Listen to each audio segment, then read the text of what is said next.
I always thought endings came with a bang, shouting, a slammed door, a plate shattering like a cymbal.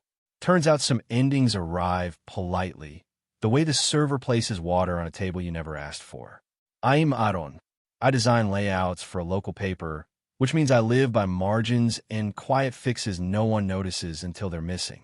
I've known Evan since 4th grade, back when we traded baseball cards and swore we'd never become the kind of men who let life surprise us.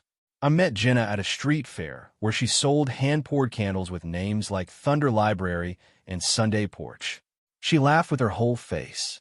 I thought I'd found the good kind of predictable. For a while I had. We split rent, shared grocery lists, argued only about thermostat settings and how many houseplant count as a forest. Evan came over most Sundays with a 6-pack and a story. He and Jenna clicked in that easy, friendly way you hope your best people will. They roasted me together for my dad playlists. We were a triangle that didn't wobble until it did. Little changes came first. Jenna started working late on nights when Evan also had client dinners. The two of them were suddenly in the same charity committee, the same coffee shop at the same odd hours, the same events that never appeared on my calendar. When I asked, Jenna said I was being old-fashioned. When I teased Evan, he grinned and changed the subject. I talked myself out of the small alarms because that's what steady people do. We give grace until the ledger tips. 2 months before everything flipped, I found a receipt in the pocket of Jenna's coat while fishing for her keys. Goldsmiths, ring resizing. The date matched the night she told me she was teaching a candle class. I put the receipt back, closed the closet, and stared at the wall long enough to memorize the paint. The next day, I hired a private investigator with the plainest name I could find. He didn't deliver gossip. He delivered spreadsheets. Times. Photos. Locations. Dinner at a place with a wait list. A weekend business retreat that looked a lot like a beach rental with 2 toothbrushes in the same cup. I didn't scream. I made a plan. Step 1. Stop arguing with people committed to misunderstanding me. Step 2. Document without snooping. Screenshots of public posts. That receipt. The calendar Jenna had left open while she ran to answer the door when Evan knocked. Step 3. Call a lawyer, Claire, recommended by a coworker who'd learned the hard way that silence is not a strategy. Claire listened, then said something I kept like a marble in my pocket. There's a difference between revenge and a boundary. Boundaries scale. She drafted a simple notice of separation to establish dates and told me to move discretionary funds into a personal account while leaving all housing, utilities, and insurance paid on schedule. You're the grown-up, she said. Act like it. Step 4. Invite honesty to a table that could hold it. We booked a dinner for 6 at Clarence's, the old brick place with white tablecloths and a framed photo of a famous athlete who ate there once. I asked Jenna and Evan to come. I asked my sister, Maya, because every story needs someone who will look you in the eye when you try to wander off your own map. I also invited 2 people neither of them expected. Evan's boss, who owed me a favor after I saved his conference program from a typo that would have printed on 2,000 tote bags, and a woman named Lila I'd never met. Evan's very recent ex, according to the files, who kept texting him, I deserve the truth before I move out. I figured we were due for truth. We arrived early. I handed the host a sealed envelope and slipped him a gratuity that said this mattered. When I give you a small nod, I said, please bring this to the table. He tucked it beneath the podium like contraband. Jenna walked in 10 minutes late, glowing with the kind of confidence people mistake for clarity. Evan came, right behind her, fixing his cuff, eyes sweeping the room like a man checking for mirrors. They sat. For the first few minutes, we behaved like citizens. Bread, butter, weather. Maya cracked a joke about my tie choice. Lila arrived, chin high. When the server poured the wine, I felt my heartbeat settle into something almost calm. Then Jenna set down her glass and said, with the crispness of a practiced line, Aaron, I didn't want to do this in a text. She folded her hands like a person previewing grace. I'm engaged to your best friend. We've been seeing each other for months. The room didn't tilt. It aligned. A line like that doesn't hurt when you've already grieved it. It lands like punctuation at the end of a paragraph you've read twice. I didn't say a word. I pulled out my phone, opened photos, selected one image, and tapped AirDrop. Evan's name popped up, Evan's iPhone, because when you've known someone since 4th grade, their devices still trust you. I sent it under the table. He looked down when his screen blinked. The color left his face in stages. He swiped, zoomed, swallowed. He stood so fast his chair whispered across the tile. His hand went to his jacket pocket, fingers closing around a small square. He drew out a velvet box like a magician. Jenna half laughed, half gasped. Now, Evan. He didn't open it. He just held it, knuckles white, eyes flicking between Jenna and me, and then down to the photo again, as if hoping pixels could blink first. Across the table, Lila leaned toward Maya. "What did he see?" she whispered. Maya's eyes were on me. She knew the plan. She didn't know the picture. "Wait," she murmured. The host appeared at my nod, placed the sealed envelope by Evan's plate, and disappeared like a professional. Evan tore it open with the same urgency he'd use on a lottery ticket. Inside was a single page, printed from the county clerk's portal, highlighted neatly. Marriage license. Evan Reed and Allison Park, filed 12 months ago. Beneath it, a photo I'd taken 2 days earlier of Evan at a daycare pickup, bent low, tying a toddler's shoe. The little boy wore a backpack with dinosaurs. The caption, in my handwriting, "Why didn't you tell her you're already a husband and a father?" Silence swung over the table like a slow door. Jenna's smile slid off, slow and confused. "What is that?" Evan finally sank back into his chair. He put the ring box beside the plate like it had started to burn. He tried a laugh that made no sound. "This isn't fair," he said, voice breaking. "You ambushed me." Lila's hand shot to her mouth, eyes filling with a fury that had nothing to do with me. "You told me I was crazy," she said, voice shaking. "You told me I was jealous." The boss cleared his throat, then thought better of speaking. Jenna reached for Evan's arm. He flinched. She looked at him like she was seeing a stranger who had stolen her favorite jacket. "You married?" Evan's gaze dropped to the tablecloth. "It was complicated," he managed. "We were on a break, it wasn't." "Complicated people still file paperwork," Maya said, not loud, not cruel. "Babies don't arrive on breaks." Jenna turned to me then, like she'd forgotten I was there, like I was a furniture piece that had suddenly announced it had feelings. "You knew." "I knew enough to stop arguing with you about what you called fate," I said. My voice sounded like someone else's, calm, almost gentle. "I didn't invite you to a trial. I invited you to a mirror." Evan touched the velvet box again, then left it alone. He reached into his other pocket and pulled something else, his phone. He unlocked it, thumb shaking, scrolled, then set it face up in the center of the table. A photo filled the screen. A courthouse step, a woman in a simple white dress with a bouquet of grocery store flowers, a ring on his hand that matched nothing he'd worn around me. The timestamp stamped everything louder than any of us could. I was going to explain, whispered. I thought I could make it a line. The server approached and retreated in the same breath. Across the room, forks clinked, glasses chimed. At our table, time got very tight. Jenna pressed her napkin flat. Every motion precise like precision could rewind an hour. She looked like she wanted to cry and couldn't remember how. "You told me we were building something real," she said. Evan stared at the boy on the daycare sidewalk as if the child were an art piece someone had hung in a museum without his permission. "I'm building something real," he said small. "Just not with her." I finished soft. He lifted his head slowly to meet my eyes. We'd looked at each other 1,000 times across cafeteria tables, basketball courts, broken-down cars. This look didn't belong to any of those places. It belonged to this one. Then, from the doorway, a voice none of us expected cut through the quiet. "Evan." We turned. A woman stood by the hose stand, holding a diaper bag and a folder. She was not dramatic. She wore flats and a ponytail and the expression of someone who has learned to arrive prepared. Lila's breath hitched. Jenna's hand tightened on the napkin. Evan's shoulders fell an inch, as if a weight had come home to its shelf. The woman lifted the folder a fraction. "You forgot to sign the daycare forms," she said, voice steady.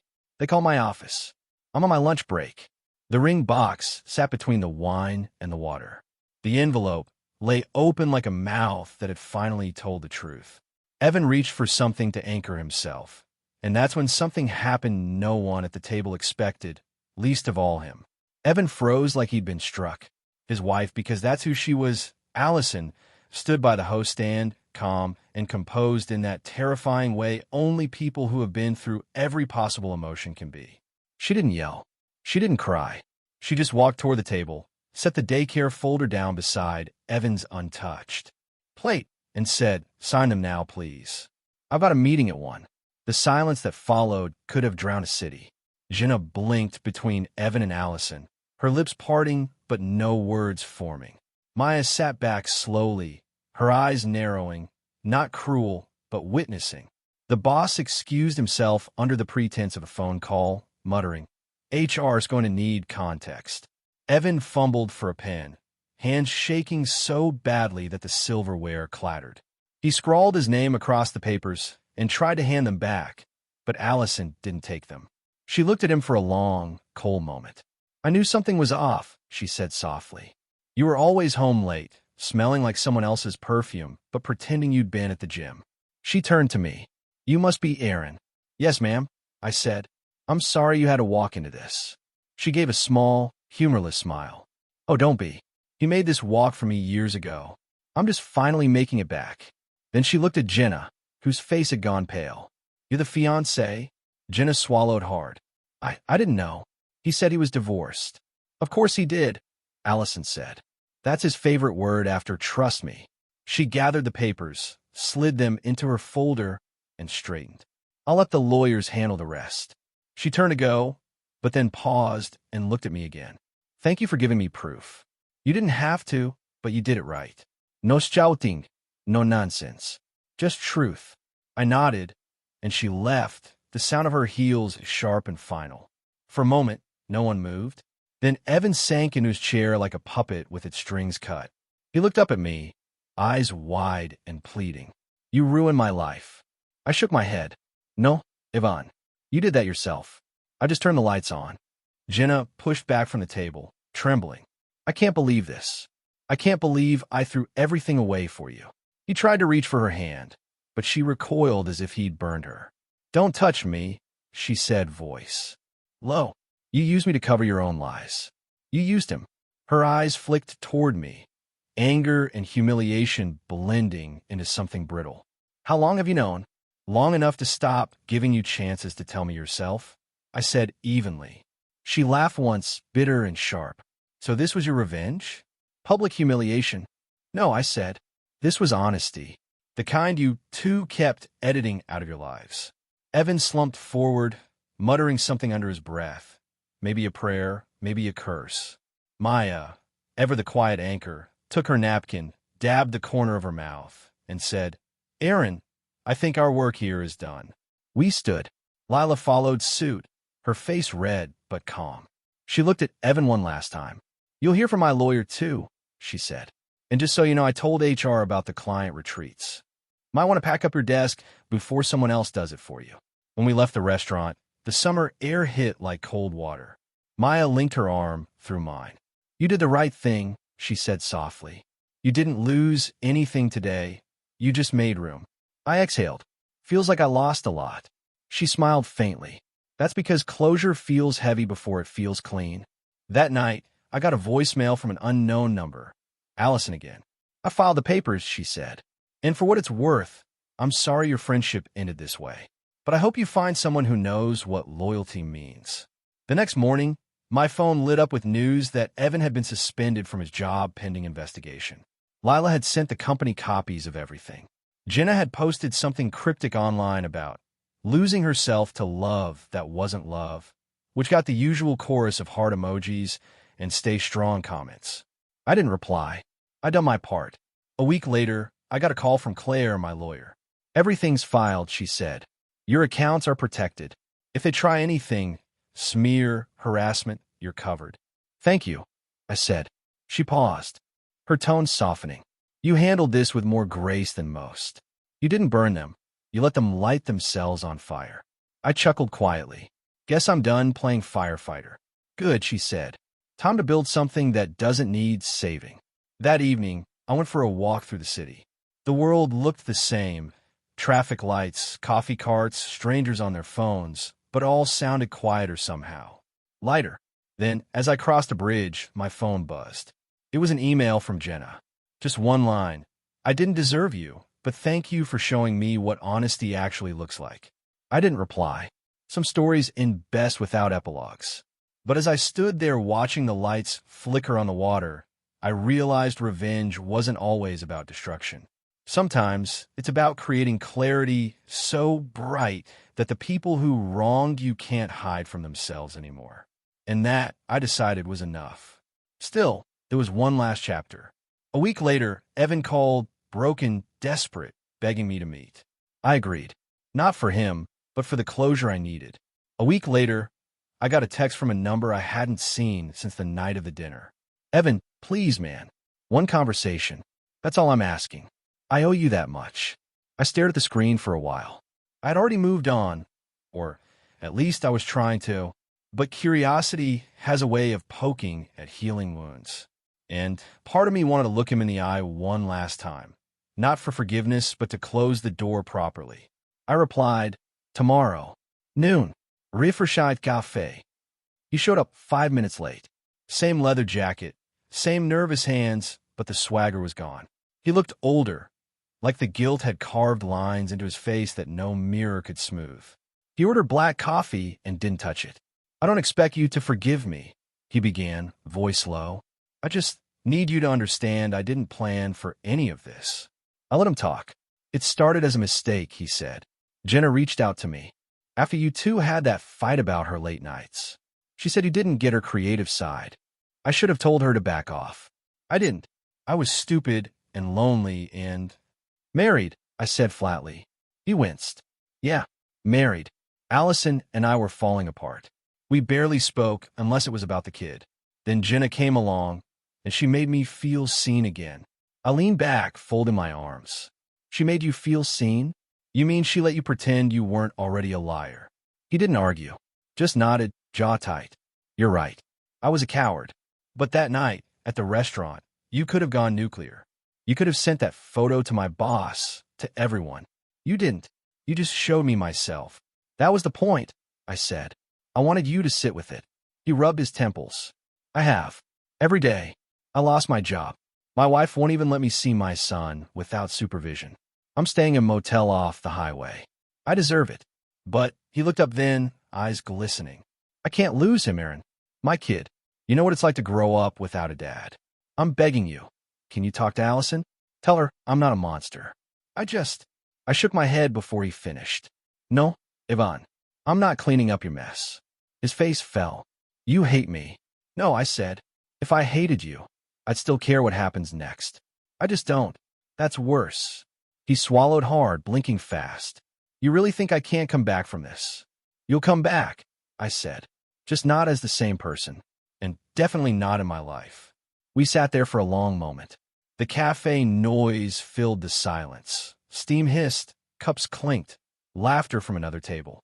It all sounded like a life I'd stepped out of. Evan finally reached into his pocket, pulled out a small envelope, and slid it across the table. What's this? I asked. Something I should have given you years ago, he said. You'll understand when you open it. I didn't touch it. If it's another apology, keep it.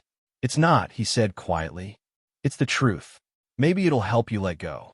He stood, nodded once, and walked out. I watched him go, then stared at the envelope for a long time before finally opening it. Inside was a single photo, taken years ago, before all of this. The three of us at a baseball game. Me in the middle, Evan and Jenna on either side. I was holding a foam finger and laughing, completely unaware that one day I'd look at this picture like an autopsy report. On the back, in Evan's handwriting, were 4 words, "You deserved better, brother." I folded it neatly and slipped it back into the envelope. Closure doesn't always feel good. It just feels final. 2 months later, my life looked different. The newspaper had offered me a senior layout position in Chicago. It meant a new city, new apartment, and most importantly, a fresh start. I sold what little furniture was still in my old apartment, boxed up the rest, and donated the couch where Jenna and I used to binge shows we never finished. Before I left town, I stopped by Maya's place. She hugged me, so hard I thought she'd break a rib. "You sure you're ready for this?" she asked. "Yeah," I said. "I think I've been ready for a while. I just needed the courage to leave what burned behind me." She grinned. "That's my brother, the quiet hurricane." I laughed. "Don't make it sound too dramatic." "Please," she said. "You exposed a married cheater, burned down a fake engagement, and walked away calm. You're basically the patron saint of subtle revenge." "I'll take that," I said, smiling. In Chicago, everything moved faster. I rented a loft above a bookstore and started jogging every morning just to feel like I was catching up to something good. I joined a photography group, made a few new friends, and slowly learned how to enjoy silence again. Then, one afternoon, while reviewing page proofs at the office, I got an email from an unknown sender. The subject line, "Closure for both of us." The message was from Jenna.